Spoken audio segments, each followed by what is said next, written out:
Hello and welcome to my studio. I'm Jessie and this is the Knit Up and Dye podcast, episode 38, All the Things. I've been super busy and I'm so excited about all the stuff I get to show you. First, I'd like to thank all of my subscribers and welcome new subscribers. Thank you, welcome, hello. As always, this is really ultimately about you. Like, subscribe, contact me, tell me what you want to see, and I will do the best I can to include things that are of interest to you or answer your questions. I love questions. So feel free to email me or pop a message down below and let me know what you'd like to see or what you have questions about. Special hellos and thank yous to my test knitters. Guys, I can't do this without you, and I appreciate every stitch that you're putting on, especially those of you that are suffering through hard times, hot weather, kids at home, you name it, you guys are troopers, and I love every one of you and every last stitch you put on. Extra special thank you to Stacy in New Mexico who found errors in Dumbledore's army. Those edits have gone out. I am so sorry. As many of you I'm sure have experienced, the tech edits were received. I put them in the document, thought I hit save, started to make some formatting changes to how the pattern was laying out on the page, didn't like where it was going, hit the undo button, apparently one time too many, and it undid a cluster of the changes and edits that I had put in. Relating specifically to the written instructions for chart B. This is the hat. Let me swap out what I'm doing here. This is the pattern in question, Dumbledore's Army, and chart B is the top section here where we close it off and we make this really cool square on top. It had some errors in the repeats where the repeat began and ended. Like I said, those edits have gone out. I think I got them all, guys, but if I miss something, let me know and I'll correct it. And ultimately, your success of the pattern is my joy, so I really want it to be right.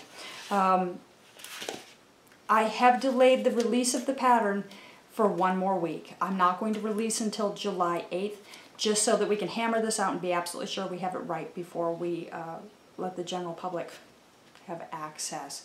Again, thank you, test knitters. I love you guys. Also, very warm hellos, love, thank yous.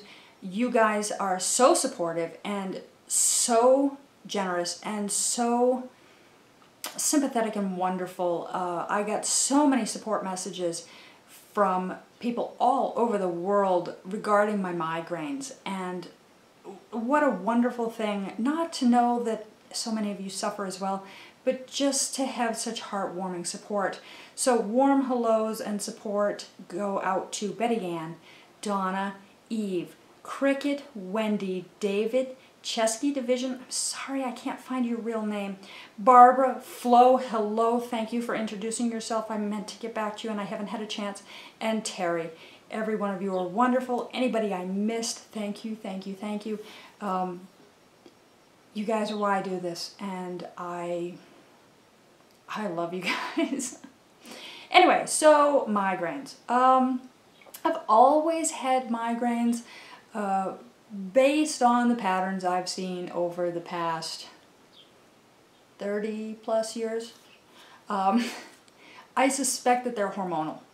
And I'm discovering that I'm moving into a new hormonal time in my life.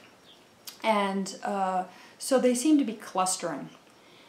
If you're getting crazy headaches and you're in your early mid-40s, go see a doctor. Your hormones are changing. I have my appointment scheduled. There are some bioidentical hormones out there that if your life is becoming unbearable, you can take. And they are bioidentical. They are not nasty, fake chemical hormones that your body doesn't understand and rejects, or worse, cause cancer. They are designed to work with you and your body and are identical to what your body produces. That's my understanding. I'm not a scientist, I'm not a doctor, but certainly if I continue to derail to the level that I am non-functional, I'm going to be looking into alternative things. In the meantime, I am finding that my migraines are clustering, and I'm targeting things a little bit differently. I'm taking more magnesium, I'm taking more calcium, I'm changing up my diet a little bit to try and even out the whole hormonal flux. Drinking some herbal teas that are designed specifically for this with the female body in mind, and marching boldly into untold territories. Certainly, if you have been down this road and have any hints or tips for me, I'd love to hear from you. Boy, isn't it amazing how our bodies continue to change. We think that, oh, we go through puberty and and oh, then we're done with it, and then we go through motherhood and oh, an alien takes over, and oh, we're done with it, and maybe we do that 2, 3, 4, 5, 12 times. But then we get on this life is good plateau, and we think everything's right, and then hit by a bus, here comes menopause. Sorry if I'm offending any of the men out there, my male knitters, I love you guys, but I believe firmly that men go through changes as they age as well, and I'm watching my husband go through hormonal changes as well, so yours might be more subtle, but they're there. We're humans, this is who we are, and we're sharing an experience. Sorry, maybe I'm oversharing, but I'm sharing my experience with you. Moving on, week in review. I did all the things. As I had told you last week with my migraine, I was parked on the sofa, and I finally got over my hump with the sweater, where I had it in my head that I had to do like math to figure out sleeves, and when it all boiled down to it, I really did not have hard math to do. I just needed a clean head, and I knew that. I knew that I needed clean, clear time set aside where I could really analytically look at the situation and make sure I was doing it right, so I went at it confidently. Whereas I had it in my head that if I just went on with it, it was going to go south fast, and likely it would have. So I'm glad I had that time. Migraines can be a gift. Cheers. So, as promised last week, I finished my sweater. What a reward. What a reward. Not only, okay, a huge chunk of the reward, I'm sad to admit, is that I don't have guilt that there's something sitting there that I'm supposed to be working on that, and it's nagging at my subconscious. So having that weight off my shoulders is huge, and I am delighted with that. More so that I have a finished item, something that I love and something that I can wear. And here it is. No, I'm sorry. I am not going to model this for you today. I'm in a t-shirt. It's 100 million degrees in here. My husband is off on a motorcycle ride, and so I have the blower, the big fan I talked to you guys about, turned off because it's quiet and peaceful in here without listening to the constant whoop, whoop, whoop, whoop of that thing. And I can take a little bit of heat over the annoying note. Anyway, so it also needs to be blocked, and if I'm going to show it to you modeled, I'm going to show it to you done, perfect, the way it belongs, the way I would wear it. Anywho, it's done. Here it is. This is the Lori sweater. I refer to it as my Tequila Sunrise sweater because of the way I did the color work on here. I did not have the opportunity to purchase enough of the orange when I bought this yarn, and it had this coordinating, it looked lovely next to it, yarn that was in this variegated red, orange, pink, rust tone, and it just worked so beautifully with the orange. I thought, I'm going to do this, I'm going to make it bleed into it, and it just reminds me of a Tequila Sunrise cocktail. So I have the neck line, which is this boat neck line, come down, bleed into the pattern. It's a simple texture pattern where every so many rows you do a knit one, purl one texture. I picked up at the sleeve here, it is a drop shoulder sleeve, and I repeated the same bleed that happens in the chest down the arm. The bottom ribbing is done in the variegated. The cuffs are done in the variegated. You can see I have woven in my ends, but I don't have them trimmed off yet. Block first, then trim so they don't poke through, folks. I knit a more bodycon size. I did not put a lot of ease into this. I really knit it to fit my body closely.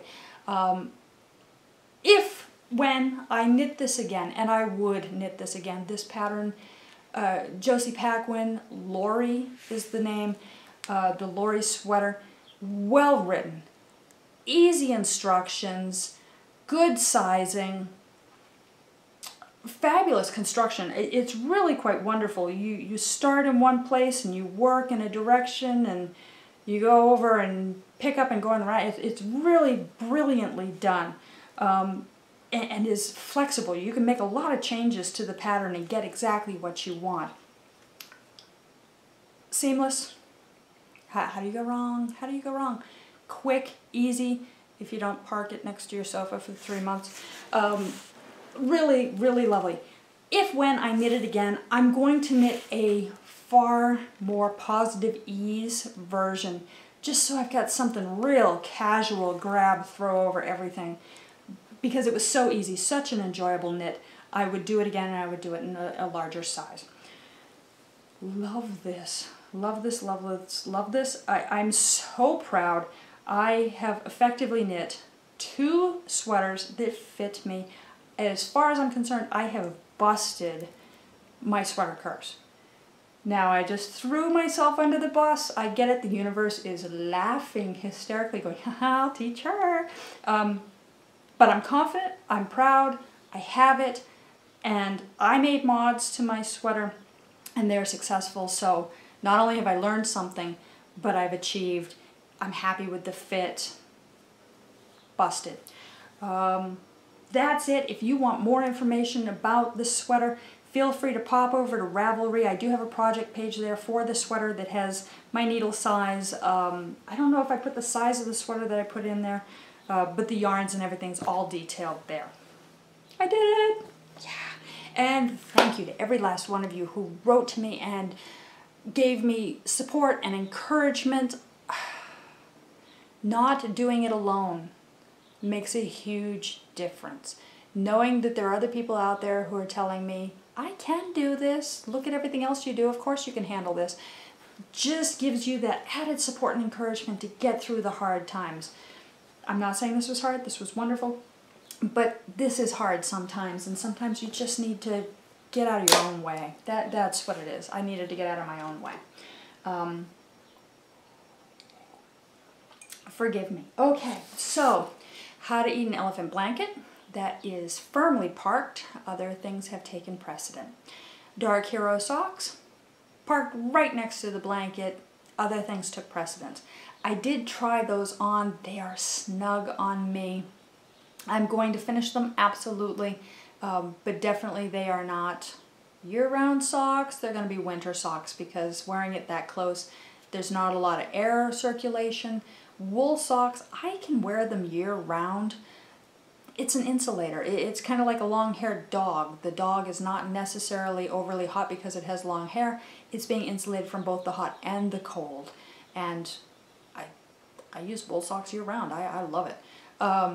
But when they're really close fitting like that, it does adjust the temperature and they have a tendency to be warmer. So winter socks. That, and they are longer than I usually knit my socks. They go further up my leg.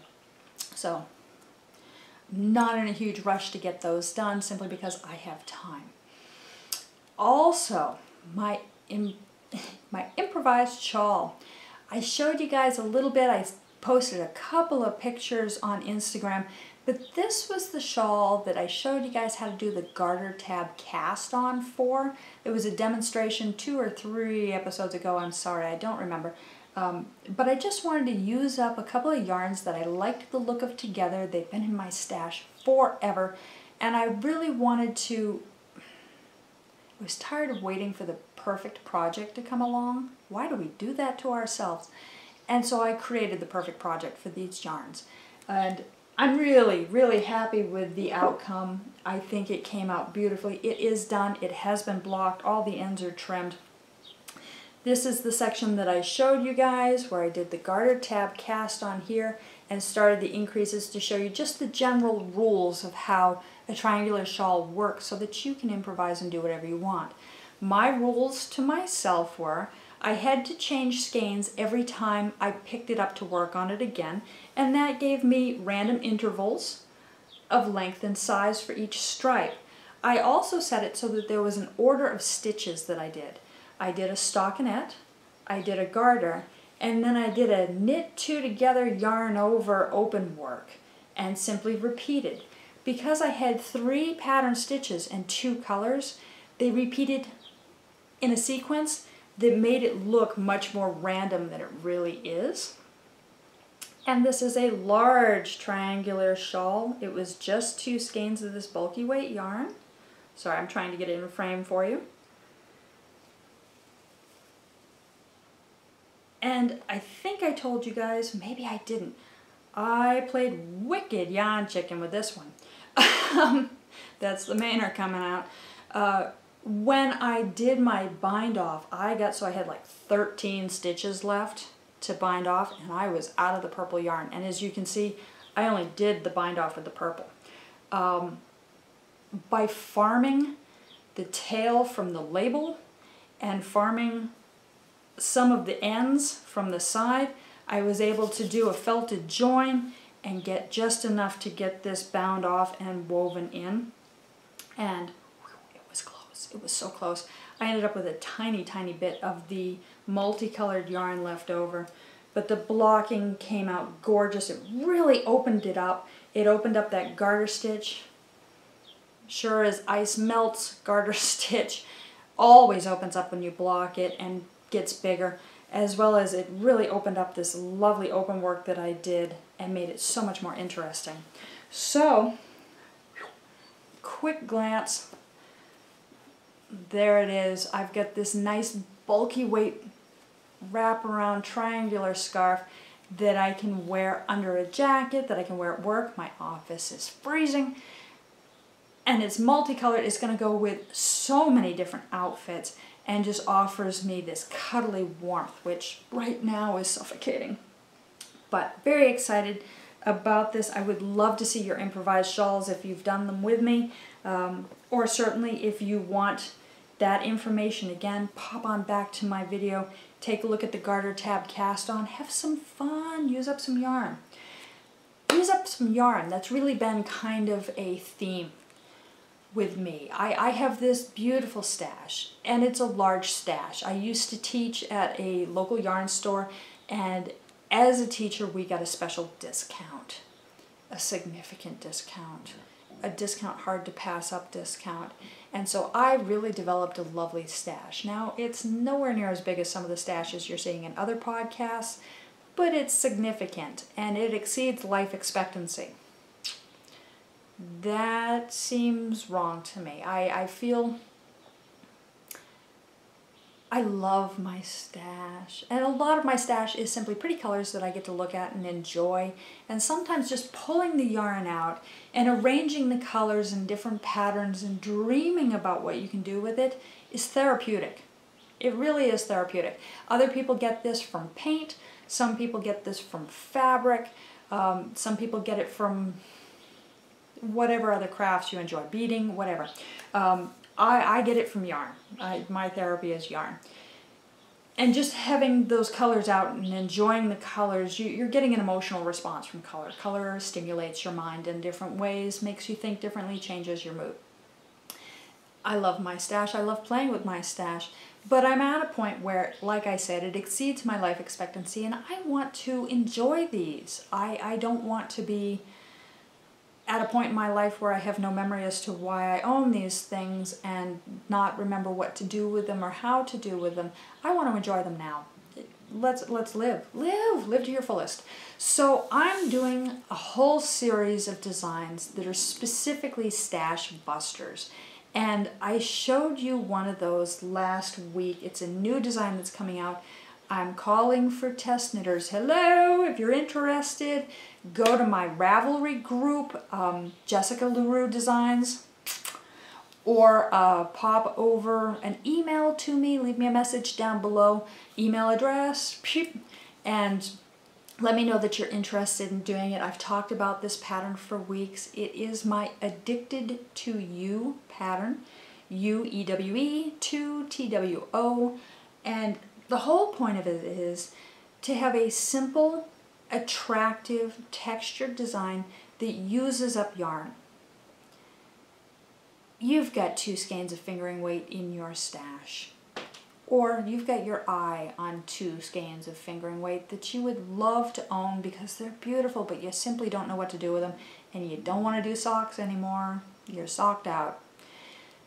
This is it. This is the answer. You're holding 2 skeins of yarn together. Any 2, they can be the same, they can be complementary, they can be contrasting, and you start, and it uses up your yarn.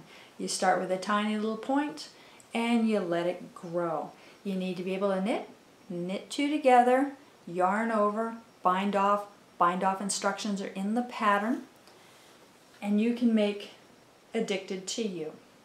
It is garter, it is simple, easy, anybody can do it pattern, and it wears beautifully. It really does style up lovely. It's simply elegant. Swelligant, haha, John. Love that term. I think that was the most brilliant coining ever, swelligant. So, nice, easy, fun pattern. If you're interested in test knitting it, I'm writing it up now so that it will be available for test knitters. Like I said, contact me. And it is a stash buster, like I said, 2 skeins held together at once, and you can get beautiful, beautiful textures and colors as a result. To that end, I am actually creating a series of these. And the next one in the series is in process and being test knit. I'm very excited about this. This is why my projects are parked, because I'm all stuck on this and I want to do this. This is still Addicted to You. It is a beautiful texture. We don't have any teeth this time. It does need some blocking. You can see it's rippling. It is a garter stitch, but it's modified slightly. This is the back side, this is the right side, unless you prefer it the other way around, in which case you flip it around, you wear it whichever way you love, or you make sure that both sides are showing. Which I probably just flipped it around in such a way that both sides were not. There we go. There we go. For this pattern, I've tested it a couple different ways. I don't think a highly contrasting pairing of 2 yarns held together looks as good with this one. I think they need to be more subtle, more in line together. I am using, forgive me, my cakes are blowing up. I badly wound this one. I am using, I own a lot of her yarn. I love her yarn. Shannon Shaw, Supernatural Yarns. If you follow me at all, you hear me talk about her yarns all the time. This is on her Pixie sock. It is 75% superwash merino, 15% nylon, 463 yards out of 100 grams. This colorway is called Snow. It has these lovely mauve tan dashes in an otherwise cream base. And then this, I'm cheating. I wanted something that was complementary, that was close tonally. This is my Disco Monkey base, and it's naked. I didn't dye it. It's Naked Monkey. I've got these 2 held together. This does have stellina in it, and it is doing this. And there is just a subtle sparkle in there, unless you're under LED lights, and then it can be kind of disco-y. I never realized LED lights pick up stellina so beautifully. The texture is coming from a slip stitch. So you have to be able to knit. You have to be able to do a yarn over. Eventually you're going to have to be able to do a bind off. And the only other trick to this is you're going to slip a stitch with the yarn in front. Which means when you're working on the wrong side of the work, every so many stitches, you're going to bring your yarn between the needle tips, slip one stitch as if to purl, and put the yarn back on the other side. You don't actually have to work a purl. You're just slipping a stitch with the yarn in the position closest to you. Easy peasy, it's quick, and it makes these elongated knit columns without having to purl. I've got this criteria. I'm trying to do these designs, these interesting, easy to knit designs with as few techniques as possible. And one of the techniques I'm trying to avoid is purling, because there is a population out there that doesn't purl. Here you go, guys. The increases are happening from the middle, creating this chevron type shape. And more of the columns of knit keep happening as we go. It can go as long as you want. It can go as short as you want. It's a stash buster. It's designed to just use up those cakes. Still addicted to you. I'm in the test stage here. I will be writing this up. I will do an independent call for test knitters, but right now only Addicted to You is out for test knitting. It's coming. And I hope to do a whole series of these. I'm very excited about them. I have a bazillion million ideas in my head. And I'm having fun with designing with restrictions and designing with the goal of using those two skeins of yarn together every time. Because my stash is exceptionally fingering weight heavy. I don't think I can walk past a brightly colored fingering weight without purchasing it. I think that there's a flaw with my wallet where it just goes, buy me! Love it, love it, love it. But I want to enjoy them, and I love socks. I enjoy knitting socks. Turning a heel is magic, and I have fun doing it. But a girl can only own so many pairs of socks, and honestly, I don't get to sit and stare at my feet all day long. I can wear a scarf, and it's up here. It's enjoyable. I can see it. I can coordinate it with outfits. Granted, you can coordinate socks, but they're under your pant leg, they're in your shoe. It's not the same. It's not the same. I want public enjoyment of these colors. So that's where I'm going with those. What else is going on? Okay, so I talked about the call for test knitters. If you're interested, contact me. I'd love to have you. Test knitting is not difficult. The pattern, for the most part, is done. If you get to a section in the pattern that something's not working out for you, there may be an error, like we recently had in Double Doors Army, or it may be something where I can clarify and make it easier for you. Ultimately, it has been tacked. It is ready to go. I just need somebody to go through it one last time and make sure that it successfully creates what I'm trying to help you create. And of course, I'm here for support. If you are struggling with a technique, stop, contact me, we'll talk about the technique, we'll try and figure out what's going on. And ultimately, it's going to make the pattern a better pattern for everybody. Not that I want you to struggle, but if you struggle, there's a reason for it and you're helping me. Because I'm the designer, when I knit these things, I'm already too familiar, and I can self-edit and I can correct stitches without even realizing I'm doing it. And that makes for a bad pattern because I'm not able to communicate to the user what I've done. That's why I need test knitters. You don't have to be an expert. You don't have to even finish the pattern. If you find that you're just bored with it, but the instructions work for you, great. Thank you for reporting back to me. If you're bored, let me know you're bored, because my knits should be a fun knit. That's the point. I'm designing not just something for you to slog through. I'm trying to design an enjoyable experience as well as a nice end product. Let me know you're bored so I can make adjustments.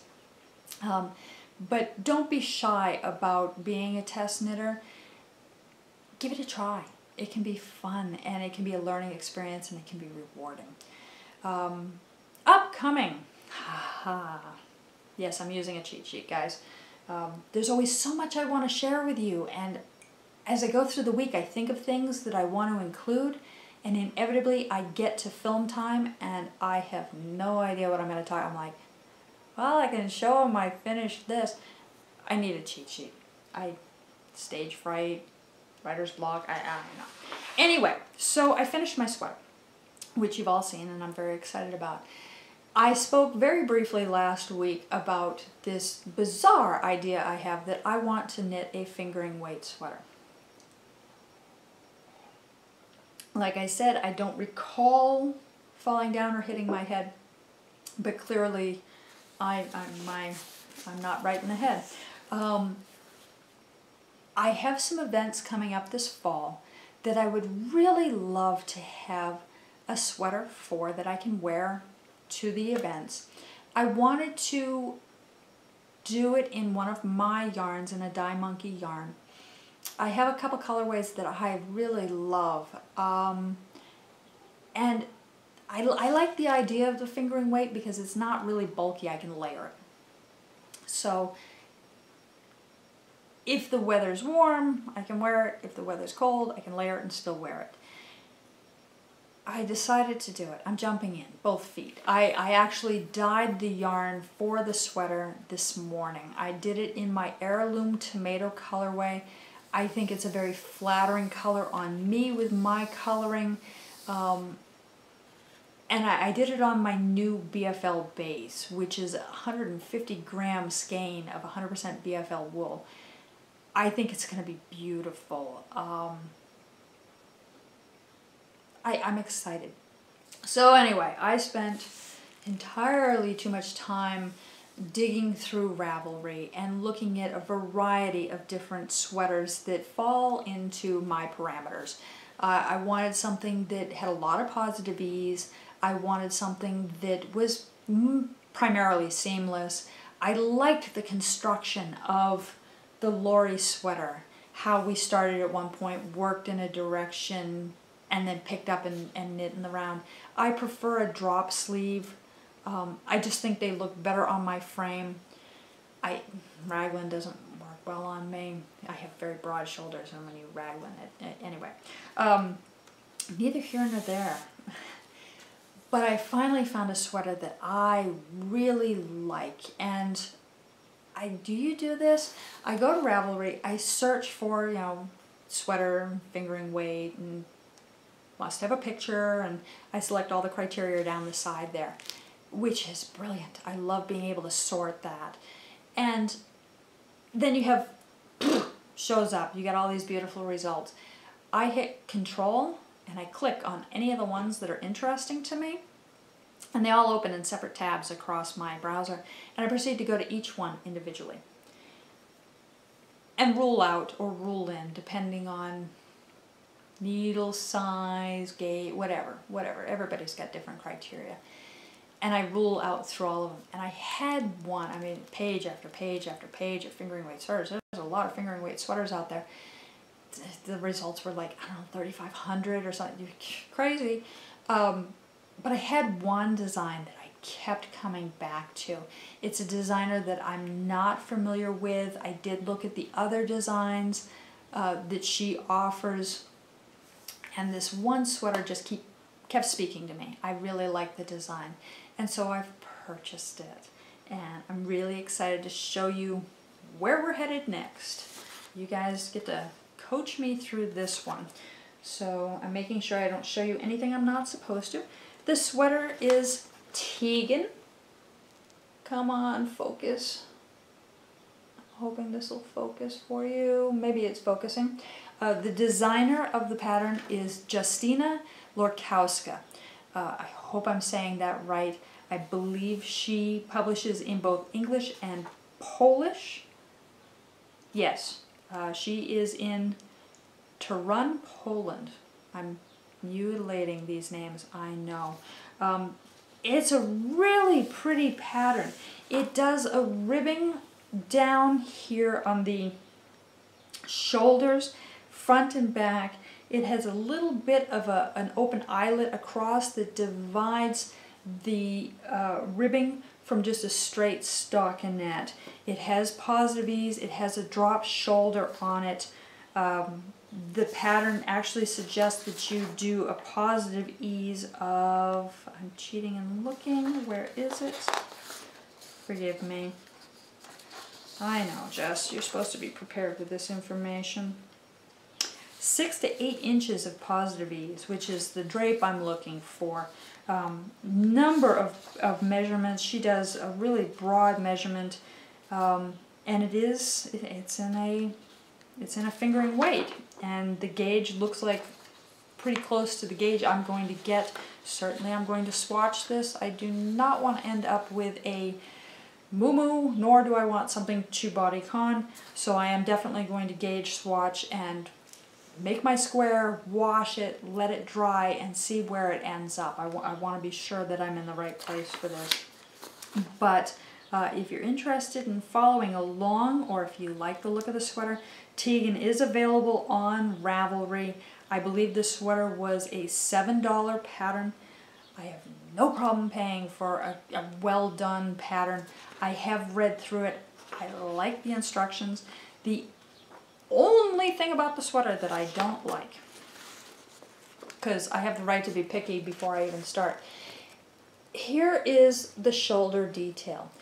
Let's see if I can do this on camera. So the shoulder detail, there is a ridge of stitches right there. And I don't think I'm giving anything away. I'm pretty sure it's in the initial description that a provisional cast-on is used. Provisional cast-ons are wonderful. Not a problem in the world with them. Except that when you work a provisional cast-on, instead of the stitches when you come apart lining up perfectly like this, as in a rib, they do this. They jog just slightly by one stitch. The ribbing that she has on here is a 2x2 ribbing, so it's a little bit obvious that there's this jog line there. I see it. It sets off my OCD. It makes me bonkers. It's me. It's my personal preference. And it is a design element right here on the shoulder where the front and the back become one. I have already decided to opt out of the provisional cast-on. I am perfectly capable of doing a cast-on edge and picking up stitches within it. I think for this particular design, I like having kind of a seam there. It doesn't need to be seamless, but I don't like the jog that's happening. However, if I do a cast-on and I pick up properly, pulling the cast-on edge to the outside of the work, what's going to happen is I still may have a little bit of a jog, but there's going to be a bead that runs up the middle of it that distracts from the jog. Your eye will not even see that there's a jog there because there'll be that little chain of stitches from where I did my cast-on to pull the seam up to the right side surface. I'm going to play with this. This is going to be part of my swatching experience to see if this truly is the direction I'm going to go in, or if I can make my provisional cast-on look the way I want it to look. It's an OCD thing. It's ribbing. I want it to line up nice and neat. Anywho, the rest of the pattern totally turns me on. I love it. It's got the same repeated eyelet here, very subtly at the cuff before the ribbing. It does not have ribbing at the hip or waist. Instead, it just goes down into the stockinette, and it naturally can do that curl up a little bit. It's a little raw, it's a little unfinished, it's a more natural turn.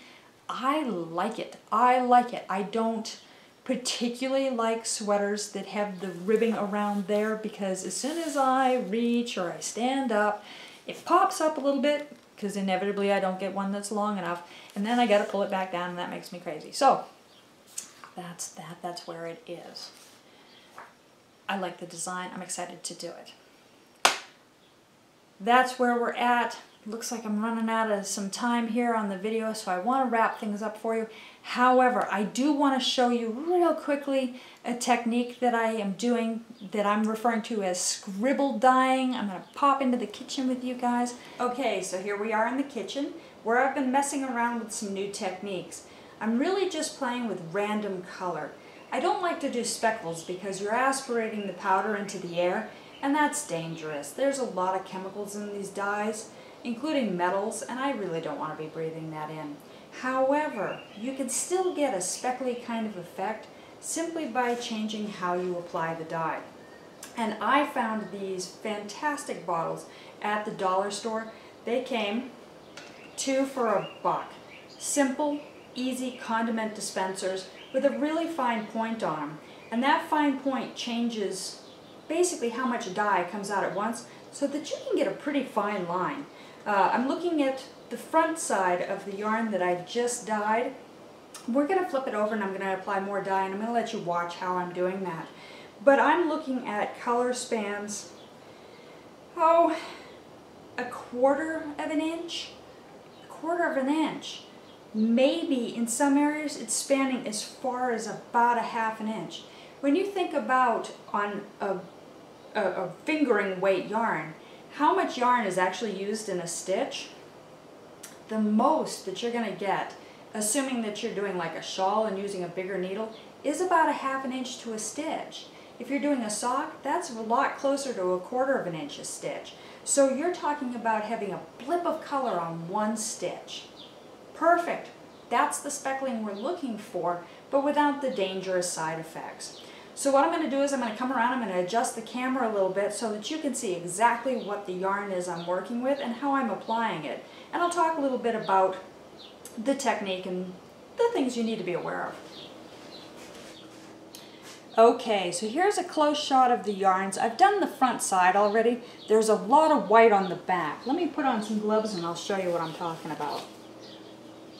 You can see just by glancing that this is really a random application. There's lines of color going all over the place, and that's intentional. We don't want to have stripes, and we don't want it to be a defined variation where every so often this shows up. We want random. On the back side of this, you can see it's completely undyed. So we're going to do some flipping here and just expose that white side so that we can apply more dye.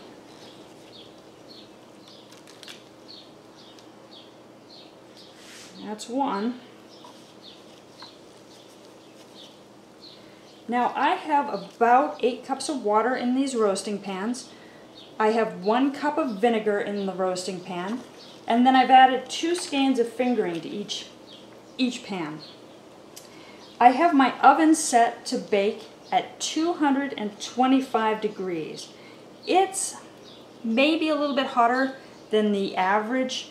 I know a lot of people like to keep it at about 220.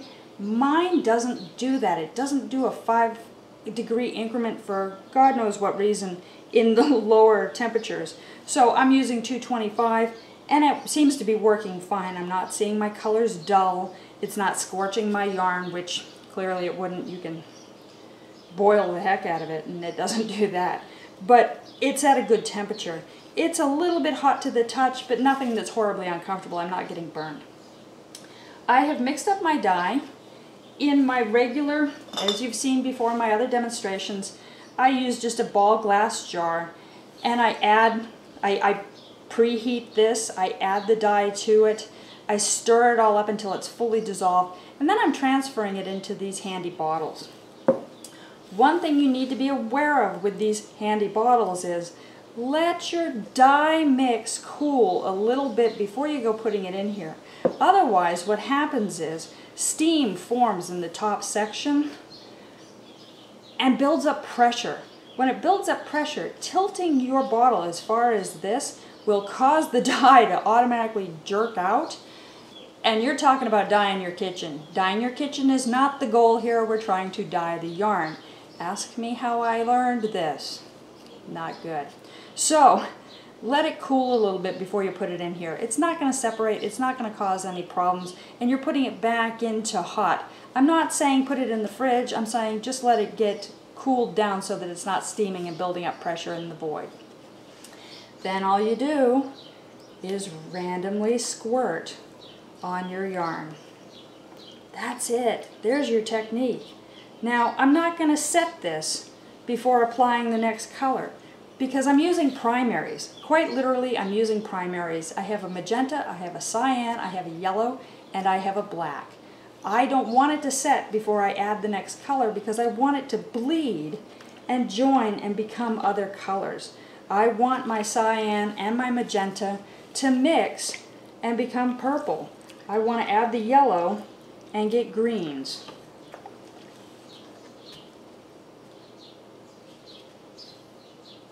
Now I'm using black sparingly just to define and to give different shades.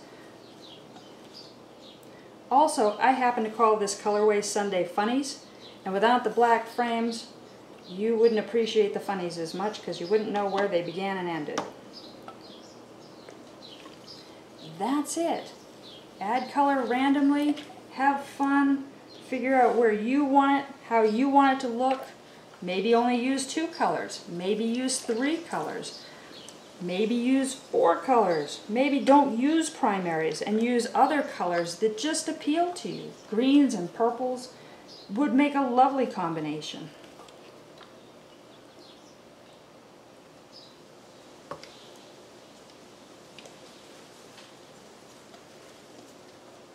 And I just go back and I hit it wherever I think I want more color. I am leaving some white in this design. I don't want it to be completely filled in. I like the randomness.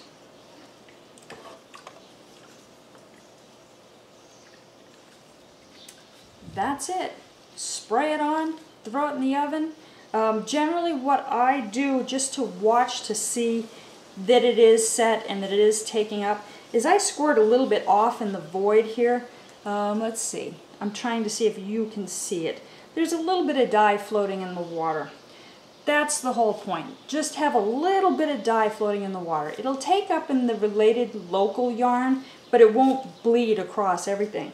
But that little bit of dye floating in the void, in the water there, is how I know that the temperature and time have worked together to set that dye against the yarn. It's taken up that dye completely. That's what I want. I want it to heat set in. I want that dye to completely take into the yarn. Once that has happened, and I'm keeping an eye on it, I generally bake it for another 20 minutes. That 20 minutes is just making sure that that dye is heat set into the yarn so that when I wash it later, it doesn't all bleed out. We don't want bleeding. We want these colors to set in these positions so that we get this random array of color. I'm really excited by what I'm seeing here. I am going to hit it with a little bit more color in a couple places. And into the oven it goes.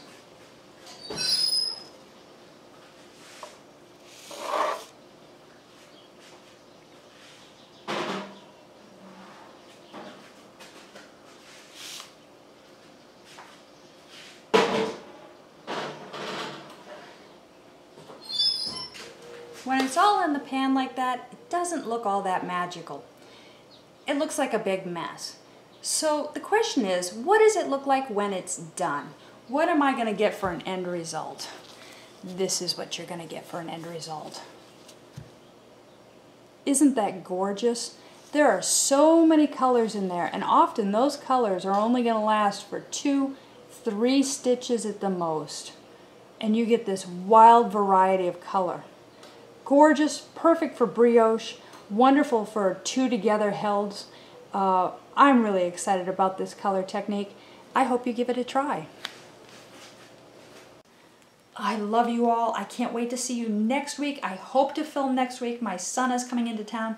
I'm either going to film with him or without him. We haven't talked about it yet. We'll see when we get there. And thank you to everybody who is so encouraging about having my son on the podcast with me. Love you guys. Have a great week. Bye.